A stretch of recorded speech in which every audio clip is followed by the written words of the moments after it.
दोस्तों आज मैं एक्सप्लेनेशन देने वाला हूँ 2022 में आई horror movie the exorcism of God का।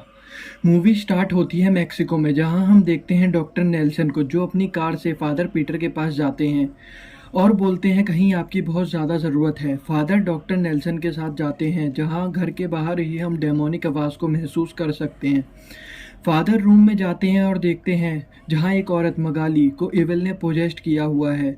जहाँ फादर को उससे बात करने के बाद उस इविल का नाम बालविन पता चलता है। फादर पीटर फादर माइकल को कॉल करते हैं जिन्होंने एक बार बालविन को हराया हुआ था। फादर माइकल बोलते हैं क्या आप अपने पापों से मुक्त हैं, क्योंकि शैतान अगर आप में एक भी दरार ढूंढ लेगा तो वो आपको मार सकता है। और फादर माइकल उनको ये करने से मना करते हैं, लेकिन फादर पीटर कहाँ मानने वाले थे। वो एक्सॉर्सिज्म स्टार्ट करते हैं और प्रेयर पढ़ते हैं। तभी मगाली उनको सेड्यूस करने लगती है, जहां हमें पता लगता है कि फादर पीटर कहीं ना कहीं मगाली को चाहते थे, जो कि उन्हीं के चर्च में नन थी। और डेविल को इस बात का पता लग चुका था।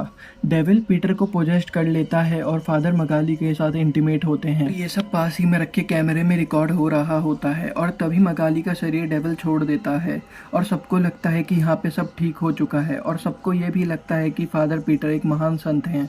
पर फादर पीटर ये जानते थे कि ये यहाँ पे ठीक नहीं हुआ है, कुछ तो गलत है। तभी सीन चेंज होता है और कहानी 18 साल आगे जाती है, जहाँ हम फादर पीटर को देखते हैं जो अनाथालय के बच्चों के साथ रह रहे होते हैं। तभी फादर पीटर के पीछे एक औरत आती है, जहाँ हमें पता लगता है कि अनाथालय के बच्चे एक वायरस से बीमार होकर मर रहे होते हैं। डॉक्टर को भी कुछ समझ नहीं आता कैसे यह बच्चे मर रहे हैं, पर फादर पीटर जानते थे कि ये उनकी ही काली करतूतों की वजह से उनके बच्चों पे भगवान ने यह जुर्म कर रहे हैं। फादर पीटर अंदर से बहुत गिल्ट में होते हैं और वो डॉक्टर नेल्सन को बोलते हैं कि मुझे बिशप के सामने अपने इस पाप को कन्फेस करना होगा। जिस पे डॉक्टर नेल्सन उनको बोलते हैं इसमें आपकी गलती नहीं है, आपको विल ने पोजेस्ट करके यह सब करवाया था। पर फादर पीटर नहीं मानते और वह बिशप के पास जाते हैं, बट कन्फेस कर नहीं पाते क्योंकि चर्च फादर को डोनेशन देता था जो उनके बच्चों के लिए ज़रूरी था। अगर फादर पीटर कन्फेस करते तो उनको यह डोनेशन नहीं मिलता और वह फादर के पद से हटा दिए जाते। सीन चेंज होता है और हम देखते हैं एक जेल को, जहां एक आदमी प्रिजनर को खाना दे रहा होता है और वो यह कर ही रहा होता है तभी अंदर से कोई उसकी उंगलियां काट लेता है। पुलिस वाला समझ जाता है यहाँ किसी फादर की ज़रूरत है। तभी हम फादर पीटर को एक कमरे में देखते हैं जो अपने गिल्ट में जी रहे थे और भगवान से अपने पापों की माफ़ी मांग रहे थे। तभी उनको पीछे से आवाज़ आता है और वो देखते हैं जीसस की मूर्ति वहाँ से गायब है और वहाँ कुछ खून पड़ा हुआ है, जिसका पीछा कर कर वो वहाँ जाते हैं और देखते हैं जीसस क्राइस्ट को, जो कि पोजेस्ड हालत में उन पर हमला कर देते हैं। और तभी हम देखते हैं कि यह सिर्फ फादर पीटर का नाइटमेयर था। तभी उनको फ़ोन आता है जो कि पुलिस वाले का होता है और वो बोलते हैं कि हमें एक फ़ादर की ज़रूरत है। सीन चेंज होता है और हम फादर पीटर को जेल में देखते हैं, जहाँ डॉक्टर नेल्सन पहले से ही होते हैं। जहां पुलिस वाले उनको एक प्रिजनर के बारे में बताते हैं जिसका नाम एस्पेरेंजा होता है, जिस पर आरोप था कि उसने एक आदमी को बहुत बेरहमी से मारा है। उसने उसकी गर्दन तोड़कर उसको फांसी से लटका दिया है और 4 दिन से उसने कुछ खाया भी नहीं है, तब भी वो जिंदा कैसे है। जहां हम देखते हैं एस्पेरेंजा जो कि फादर पीटर को बोल रही होती है कि वो उनके सब बच्चे को ले जाएगी, जिसमें से उसने 4 बच्चों को मार भी दिया होता है। और यहाँ हमें ये पता लगता है कि वो बच्चे वायरस की वजह से नहीं बल्कि इस इविल स्पिरिट के कारण मर रहे थे। वो फिर से फादर पीटर को सेड्यूस करने लगती है।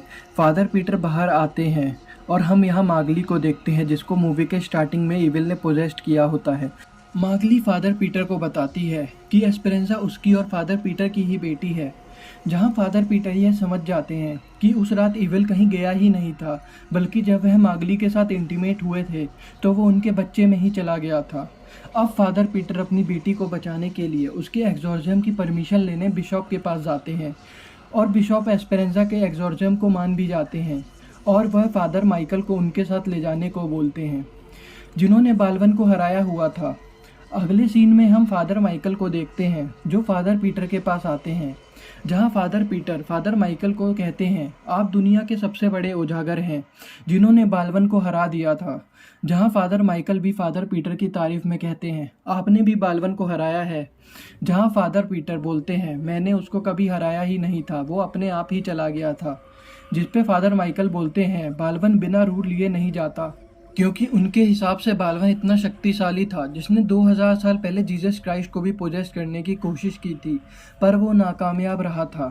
तभी हम अनाथालय में देखते हैं जहां एक पोजेस्ड नन बच्चे को मारने आई होती है, पर फादर पीटर और फादर माइकल टाइम पर आ जाते हैं और वह प्रेयर कर कर उस नन को पोजेस्ड होने से बचा लेते हैं और वह बच्चों को भी बचा लेते हैं। और सीन चेंज होता है जहाँ हम दोनों फादर को देखते हैं जो एस्पेरेंजा की सेल में होते हैं, जहाँ एस्पेरेंजा बोल रही होती है, मैं तुम्हारे कमबख्त बच्चों को ले जाऊंगी और उनको जला दूंगी। जहाँ फादर माइकल एस्पेरेंजा को गुस्सा दिलाते हैं यह बोलकर कि तुम बहुत कमज़ोर एविल हो, तुम हमारा कुछ भी नहीं बिगाड़ सकते। जहाँ एस्पेरेंजा फादर माइकल को अपनी ताकत दिखाती है, वह उनके दिल को रोक देती है, पर फादर माइकल तब भी अपनी प्रेयर पढ़ रहे होते हैं क्योंकि उनका उनके गॉड पर विश्वास अटूट होता है। पर फादर पीटर की प्रेयर का तो जैसे एस्पेरेंजा पर कोई असर ही नहीं हो रहा था, लेकिन फादर माइकल अपनी प्रेयर स्टार्ट रखते हैं जिसका असर एस्पेरेंजा पर साफ दिखता है। वह गुस्से में उन पर हमला कर देती है और वह उनका एक कान उखाड़ देती है। उनको मारने ही वाली होती है, पर तभी पीछे से डॉक्टर नेल्सन उसको इंजेक्शन लगा देते हैं जिससे वो बेहोश हो जाती है और फादर माइकल किसी तरह बच जाते हैं। और तभी हम देखते हैं कि जेल के सारे प्रिजनर भी पोजेस्ड होने लगे थे।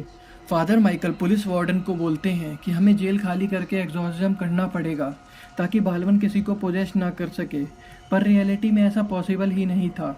तो वह सब लोग प्रिजनर को इंजेक्शन देकर बेहोश करते हैं, पर तब तक काफ़ी प्रिजनर पोजेस्ड हो चुके होते हैं जिनमें से एक के पास चाबी भी होती है। तभी हम देखते हैं जेल के सारे लॉक खुल गए हैं। डॉक्टर नेल्सन को वहाँ कोई नज़र नहीं आता सिवाय एक लड़की के जो कि पोजेस्ड ही लग रही थी। वो उसको इंजेक्शन देने ही वाले होते हैं, तभी एस्पेरेंजा पीछे से डॉक्टर पर हमला कर देती है और वो उनको बहुत बुरी तरीके से मार देती है।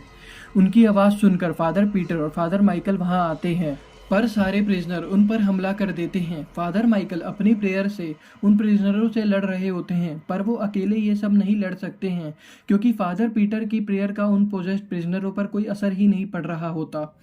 वो वहाँ से किसी तरह एक रूम में बचकर भागते हैं जहाँ फादर माइकल फादर पीटर को बोलते हैं, तुम अपने साथ ऐसा कौन सा पाप धो रहे हो जिससे तुम्हारी प्रेयर गॉड तक पहुँच ही नहीं पा रही है। जहाँ फादर पीटर फादर माइकल को सब सच बता देते हैं, जहाँ हमें फादर माइकल का भी एक सच पता लगता है, जहाँ वह बताते हैं कि उन्होंने कभी बालवन को हराया ही नहीं था, बल्कि उन्होंने उस बच्चे को बचाने के लिए डेविल के साथ अपनी रूह का सौदा कर दिया था जो अब नर्क में जलने जा रहे थे। जहाँ फादर माइकल फादर पीटर को मरने से पहले यह बताते हैं कि अगर तुम चाहते हो कि एविल पे तुम्हारी प्रेयर का असर पड़े तो तुमको अपने गुनाहों को कबूल करना पड़ेगा, तुमको अपना कन्फेशन चर्च को देना होगा।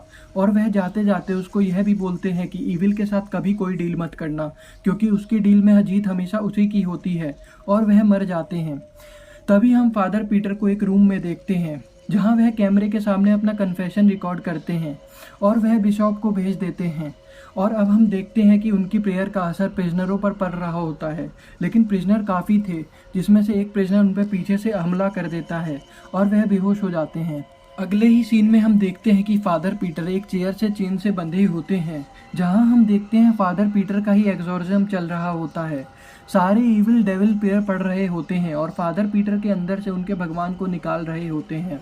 वो लगातार डेविल प्रेयर पढ़ रहे होते हैं, पर फादर पीटर भी हार नहीं मानते। वो भी अपनी गॉड की प्रेयर पढ़ने लगते हैं और पूरी हिम्मत से उन एविलों का सामना करते हैं।